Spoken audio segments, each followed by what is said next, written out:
आज की कहानी का नाम है सितारों ने छुआ, जंगल ने अपना लिया। जारिंडोर के राज्य में दो चांदों और चमकते सितारों वाले आसमान के नीचे रानी लायसारा और राजा रोरन के यहाँ एक बच्ची का जन्म हुआ। जब राज ज्योतिषियों ने उसका जन्म पत्र देखा तो वे दंग रह गए। यह बच्ची वाइड स्टार के चिन्ह के साथ जन्मी है, सबसे वृद्ध ज्योतिषी ने फुसफुसाकर कहा। इसका एक तयशुदा जीवन साथी है, एक बहुत शक्तिशाली पुरुष जो जंगल की गहराइयों में रहता है। राजा और रानी हैरान रह गए, लेकिन उनके दिलों के भीतर एक आवाज आई, यह भाग्य है। उन्होंने उसका नाम राजकुमारी एलिरा रखा, और जिस क्षण उसने अपनी आंखें खोली जो कि जंगल के हरे दिल जैसी चमकीली हरी थीं, राज्य का हर व्यक्ति जान गया कि वह असाधारण है। एलिरा को संगमरमर के महलों, क्रिस्टल के फव्वारों और रेशमी पर्दों से सजे भव्य महल में पाला गया।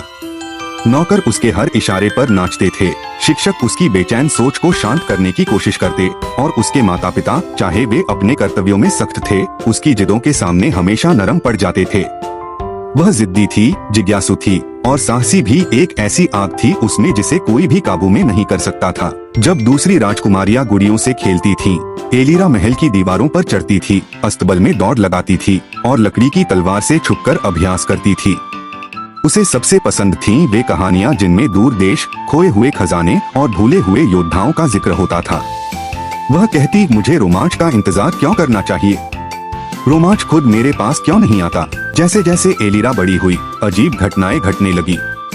जब वह हवा को पुकारती, हवा जवाब देती। जब वह गुजरती, फूल उसकी ओर मुड़ जाते। एक बार जब वह एक राजकीय भोज में गुस्से में आई तो सोने के प्याले कांपने लगे और एक तो धूल में बदल गया। जब उसने महल के आंगन में लगे पेड़ को छुआ तो उसके हाथों से हल्की चमक निकली। बूढ़े वैद्य ने धीरे से कहा, इसके भीतर जादू है, प्राचीन जड़ों और जंगली प्रकृति का जादू। राजा रोरन सतर्क हो गए। रानी लायसारा ने इन संकेतों को छुपाने की कोशिश की, लेकिन एलिरा ने अपने खून में ही सच को महसूस किया। उसके भीतर कुछ जाग रहा था। उसे अक्सर एक धुंधले जंगल के सपने आते। वह जंगल घना था, हवा अजीब आवाजों से भरी होती। वहां एक पुरुष खड़ा होता, मजबूत और शांत, उसका चेहरा परछाइयों में छिपा होता, लेकिन उसकी मौजूदगी शक्तिशाली और जानी पहचानी लगती। एलिरा हाफती हुई जागती, उसका दिल तेज धड़कता, जैसे उसने किसी आने वाले भविष्य को छू लिया हो। फिर एक सुबह अपनी 16वीं जन्मदिन पर हवा उसके लिए जंगल से एक आवाज लेकर आई, मुझे ढूंढने आओ। और यहीं से उसकी सच्ची कहानी की शुरुआत होती है।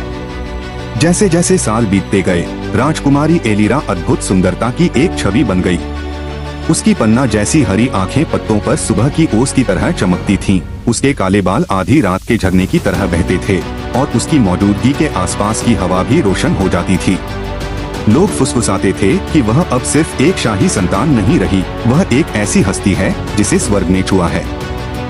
फिर भी सुंदरता और शाही ठाठ के नीचे साहसिकता की आग अब भी धधक रही थी। जब वह 17 वर्ष की हुई, एलिरा ने भेष बदलने की कला में महारत हासिल कर ली थी। वह एक यात्री के भेष में महल से चुपचाप निकल जाती, चांदनी रात में अपने तेज घोड़े पर सरहदें और नदियां पार करती और अनजान दिशाओं में गायब हो जाती। वह जेरेत पर्वत की बर्फ से ढकी चोटियों तक चढ़ी, जहां हवा में प्राचीन जादू की चमक थी। वह स्टॉर्म कीप के खंडहरों में गई, जहां आत्माएं भूली हुई भाषाओं में फुसफुसाती थीं। वह वेलोरा जंगल की एक चमकती हुई झील तक पहुंची, जहां समय थम जाता था, और एक बार वह घंटों तक बस उस खामोशी को सुनती रही। जहां भी वह जाती, उसे एक खिंचाव महसूस होता, एक अदृश्य डोरी जैसे उसकी आत्मा को खींच रही हो। हर उस गुप्त यात्रा में उसका एक नया हिस्सा जागता। लुनमेयर की क्रिस्टल गुफाओं में एक अंधी भविष्यवक्ता ने उससे कहा, तुम्हें जन्म से पहले जंगल की आत्मा ने चूमा था। पृथ्वी, हवा, पानी और आग, ये सब तुम्हारे खून की पुकार सुनते हैं। तुम्हारा रास्ता सामान्य नहीं है। अरे रुको, आगे जाने से पहले हमारे चैनल को लाइक करो और सब्सक्राइब जरूर करना, मजेदार वीडियोस आती रहेंगी। एला के तैरते शहर में एक प्राचीन पुजारिन ने उसके सिर पर हाथ रखा और फुसफुसाई, जो शक्तियां तुम्हारे भीतर हैं, वे इस दुनिया की नहीं हैं। जब समय आएगा, तुम सितारे की तरह जलोगी और तूफान की तरह उठोगी। हर यात्रा से एलिरा पहले से ज्यादा मजबूत, समझदार और अपनी आत्मा में सोई हुई शक्तियों के प्रति जागरूक होकर लौटती। वह हवा को नियंत्रित कर सकती थी, केवल नजर से आग जला सकती थी और बंद आंखों से जीवन को महसूस कर सकती थी। उसने खुद को छुपकर ट्रेन करना शुरू किया, केवल अपने स्वाभाविक ज्ञान और सपनों की फुसफुसाहटों के सहारे। लेकिन शांति बहुत नाजुक होती है। उसके 18वें जन्मदिन पर जारिंडोर के ऊपर काले बादल घिर आए। 5 पड़ोसी राज्यों ने, जो राजकुमारी की बढ़ती हुई प्रसिद्धि और उसके राज्य की समृद्धि से डरे और ईर्ष्या से भरे थे, आपस में एक गठबंधन बना लिया। बिना किसी चेतावनी के उनकी सेनाएं सरहदें लांघती हुई गांवों को जलाती हुई राजधानी की ओर बढ़ने लगी। राजदरबार में हड़कंप मच गया। राजा रोरन ने युद्ध की तैयारी की, लेकिन उनकी सेना कम थी।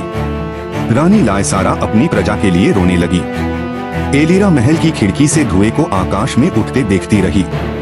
वह जानती थी कि उसे क्या करना है। उस रात परछाइयों में लिपटी और हवा से मार्गदर्शन लेती हुई एलिरा जलते जंगल में चुपचाप चली गई। एक एक करके दुश्मन के शिविरों पर असामान्य शक्तियों से प्रहार हुआ। बगैर किसी बादल के बिजली गिरी, बेलें जिंदा होकर सैनिकों को बांधने लगी। तूफान ने तंबुओं को चीर डाला। किसी ने उसे देखा नहीं, सिर्फ डर महसूस किया। एक रहस्यमय रक्षक की चर्चा फैल गई। कोई कहता यह कोई जंगल आत्मा थी, कोई कहता खुद जंगल ही क्रोध में जाग उठा है। लेकिन एक घायल सैनिक कांपते हुए फुसफुसाया। उसकी आंखें जंगली थीं और उसका स्पर्श आग जैसा था। सुबह होते होते दुश्मन की सेनाएं भाग गईं। आकाश से बारिश बरसी, जो खून को धो ले गई। एलिरा चुपचाप महल लौटी। उसका वस्त्र भीगा हुआ था और उसके हाथों से हल्की चमक निकल रही थी। उसकी प्रजा बच गई थी। राजसभा में राजा रोरन ने पूछा, कल रात हमारी रक्षा किसने की? कमरा शांत हो गया। आगे बढ़ी। उसकी आवाज शांत थी, उसकी आंखें तेज। मैंने की। और फिर पहली बार उसने उन्हें अपनी हथेलियों में वह रोशनी दिखाई, वह जंगली असली जादू जो उसकी नसों में बह रहा था। सारा राज्य अपनी राजकुमारी को देखता रह गया, सिर्फ उसकी सुंदरता से नहीं, बल्कि उसके भीतर छिपी शक्ति से चकित होकर। जब युद्ध समाप्त हो गया और जारिंडोर में शांति लौट आई, तो राजकुमारी एलिरा अब केवल एक शाही हस्ती नहीं रही, वह अब एक दंतकथा बन चुकी थी। उसकी ताकत के गीत गाए जाने लगे। कवियों ने उसे रेशम में लिपटी हुई ज्वाला कहा और दूरदराज से यात्री केवल उस लड़की की एक झलक पाने आते, जिसने जंगल की क्रोधी शक्तियों को नियंत्रित किया था। लेकिन जब सारी दुनिया उसकी प्रशंसा कर रही थी, एलिरा का दिल एक ऐसे भाव से बेचैन होने लगा जिसे वह खुद भी समझ नहीं पाई। हर रात एक सपना वापस आता। एक धुंध से भरे जंगल के बीच वह एक आकृति देखती, लंबा, शक्तिशाली, परछाइयों में छिपा हुआ, लेकिन किसी प्राचीन रोशनी से चमकता हुआ। उसकी आंखें रात के आकाश जैसी गहरी, एलिरा की आंखों से इस तरह मिलती कि उसकी सांस थम जाती। जब वह उसके गाल को छूता तो उसकी त्वचा जलने लगती, दर्द से नहीं, बल्कि एक ऐसी गर्माहट से जो आत्मा तक को हिला देती थी। वह हांफती हुई जागती, उसका चेहरा लाल, दिल तेज धड़कता हुआ, जैसे वह कोई सपना नहीं, बल्कि कोई पुरानी याद जीकर लौटी हो। अब वह उसे चाहने लगी थी। उसे हवा में उसकी मौजूदगी महसूस होती, पत्तों की सरसराहट में उसका नाम सुनाई देता, हालांकि वह उसका नाम नहीं जानती थी। उसके दिन बेचैन हो उठते, ध्यान भटकता रहता। चुपचाप वह सपनों से बनी उसकी तस्वीरें बनाती, हालांकि वह चेहरा हमेशा एक धुंध सी रोशनी में छिपा रहता। वह अब एक ऐसे आदमी से प्यार करने लगी थी जिसे वह जानती नहीं थी, बल्कि एक परछाई से जो उसे ऐसे देखता था जैसे कोई और कभी नहीं देख पाया। एक रात उस तड़प को और सहन न कर पाने पर वह लेक सेराफीन चली गई, जहां यह कहा जाता था कि जब चांद ऊंचा होता है तो वहां अलौकिक प्राणी मंडराते हैं। वहां चमकते जल के पास उसने उन्हें पुकारा और उन्होंने उत्तर दिया। धुंध से निकले विस्परिंग रेट्स, वे प्राचीन रक्षक जो किस्मत, समय और भूले हुए रास्तों की निगरानी करते थे। उनकी आवाजें एक साथ गूंजती थीं, जैसे हजारों पत्तों पर से हवा गुजर रही हो। एलिरा साहस से खड़ी हुई और बोली, मैं उसे अपने सपनों में देखती हूँ, मैं उसे अपनी आत्मा में महसूस करती हूँ। वह कौन है? वह मेरे दिल को क्यों सताता है? रेट्स उसके चारों ओर घूमने लगे, उनकी आकृतियां आग की लपटों जैसी टिमटिमाती थीं। उनमें से एक, जो चांदी की धुंध जैसी थी, पास आई और फुसफुसाई, तुम्हारे सपने भविष्य से उधार ली गई यादें हैं। वह तुम्हारा है, लेकिन केवल तभी जब तुम योग्य हो। योग्य? एलिरा ने कांपते हुए पूछा। मुझे बताओ वह कहाँ है, मैं उसे ढूंढ लूंगी। लेकिन रेत की आवाज और गहरी हो गई। यह यात्रा पैरों की नहीं, बल्कि मन और दिल की है। तुम्हें अपनी किस्मत की पहेली सुलझानी होगी। इसका उत्तर नक्शों में नहीं, पलों में छिपा है। तुम्हें उसे अपने होने से पाना होगा, अपनी खोज से नहीं। इतना कहकर वे गायब हो गए। पीछे छोड़ गए केवल खामोशी और सितारे। एलिरा झील के किनारे अकेली खड़ी थी।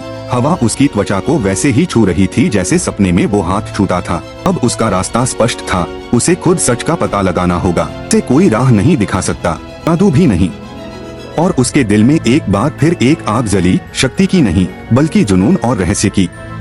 वह अब सिर्फ एक आदमी को नहीं ढूंढ रही थी, वह उस धागे को खोल रही थी जो उसे जंगल से, अपनी शक्तियों से और उस प्यार से जोड़ता था जो सितारों में उसके जन्म से पहले ही लिखा जा चुका था।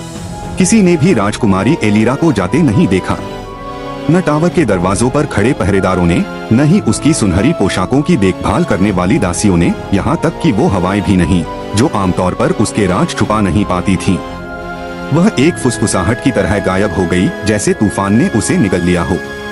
लेकिन सच तो ये था कि उसने एक ऐसी जगह में कदम रखा था जहाँ कोई नक्शा नहीं पहुँच सकता। मुर्थलान का जंगल, एक ऐसी जगह जहाँ खामोशी श्राप बन चुकी थी, जहाँ दिशाएं भटकती थीं और समय झुक जाता था। एक ऐसी जगह जिससे राजा भी डरते थे और जिसे चांद फुसफुसाकर याद करता था। अब वो जगह उसे बुला रही थी, खतरे की तरह नहीं बल्कि घर की तरह। कई दिनों तक वह चली, बेलों से भरे रास्तों से जो हाथों से मोटी थीं, उस धुंध से होकर जो उसकी त्वचा से सांस की तरह चिपक गई थी। उसकी पन्नासी हरी आंखें अंधेरे में हल्की चमक रही थीं। उसकी इंद्रियां तेज हो चुकी थीं। अब वह सिर्फ एक राजकुमारी नहीं रही, वह कुछ और बन रही थी, कुछ ऐसा जिसका इंतजार जंगल ने सदियों से किया था। अब सपने और ज्यादा तेज हो गए थे। वो अब और पास था। उसे महसूस होता जैसे कोई उसे देख रहा हो, खतरे से नहीं बल्कि एक चाहत से। जब वह अपनी आंखें बंद करती तो उसे फिर से उसकी उंगलियां अपने गाल पर महसूस होती और उसकी आवाज जो शब्दों के बिना ही उसकी रगों से बात करती। पर जंगल दयालु नहीं था। हर रात उसे परीक्षाओं का सामना करना पड़ता, आग के जानवरों का भ्रम, ऐसी नदियां जो पहेलियां बोलती थीं और प्राचीन आत्माएं जो उसे उसके रास्ते से भटकाना चाहती थीं। फिर भी एलिरा चलती रही। उसका दिल ही उसका दिशा सूचक बन चुका था और अब उसका अग्नितत्व बिना कहे उसकी बात मानता था। फिर एक रात जंगल बिल्कुल शांत हो गया। न कोई हवा, न जानवर, यहाँ तक कि उसकी अपनी सांस भी सुनाई नहीं दी। उसके सामने एक पेड़ों की जड़ों से बना मेहराब खड़ा था जो हरे प्रकाश से धड़क रहा था। हवा में एक ऐसी उपस्थिति फैल गई थी जिसकी ताकत से जमीन कांप उठी। उसके हाथ फिर से चमकने लगे, लेकिन इस बार डर से नहीं, इस बार ये पहचान थी। उसने कदम आगे बढ़ाया और वह वहां था, एक प्राचीन उपवन के बीचों बीच खड़ा। चांदनी उसकी खुली छाती पर गिर रही थी। उसके कॉलर बोन पर एक पुराना स्म था, जैसे बिजली कभी उसे छू गई हो। उसके बाल जंगली थे, उसकी त्वचा धूप में तपी हुई और उसकी आंखें, वही आंखें जैसी वह सपनों में देखती थी, लेकिन अब साफ, असली। अब उसे इस तरह देख रही थी जैसे उसकी आत्मा को छू रही हो।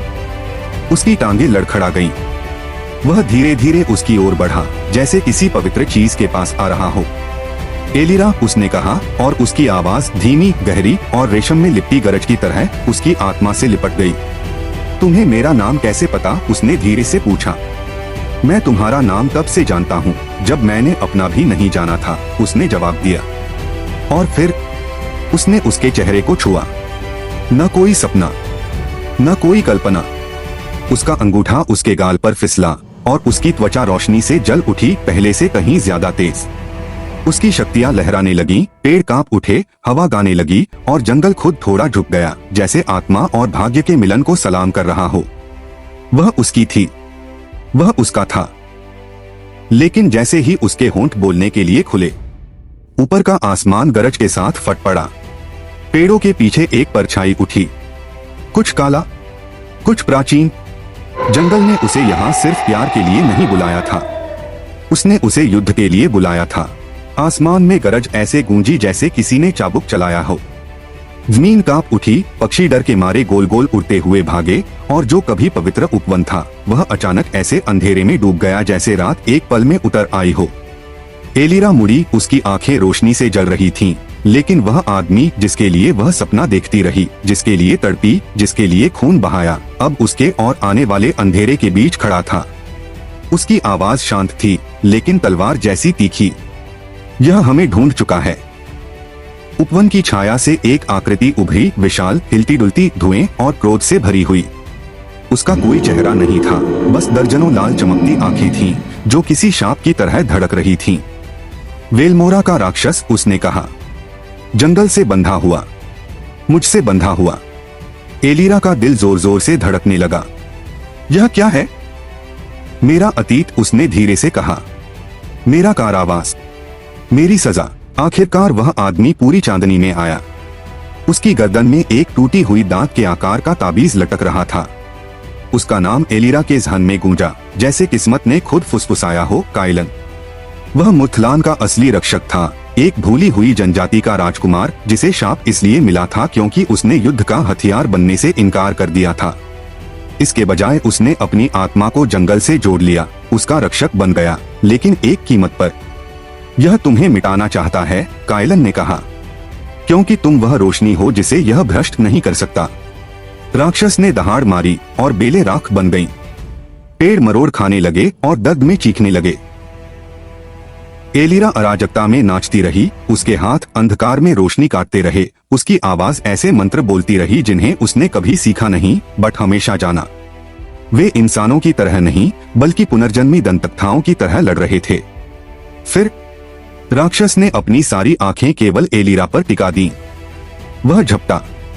कायलन चिल्लाया, उनके बीच कूद पड़ा, लेकिन वह बहुत तेज था।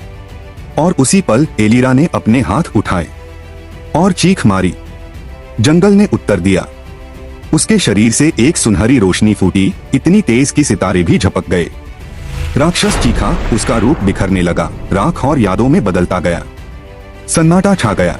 एलिरा अपने घुटनों पर गिर पड़ी, उसकी ताकत कम हो गई थी, लेकिन उसका दिल भरा हुआ था।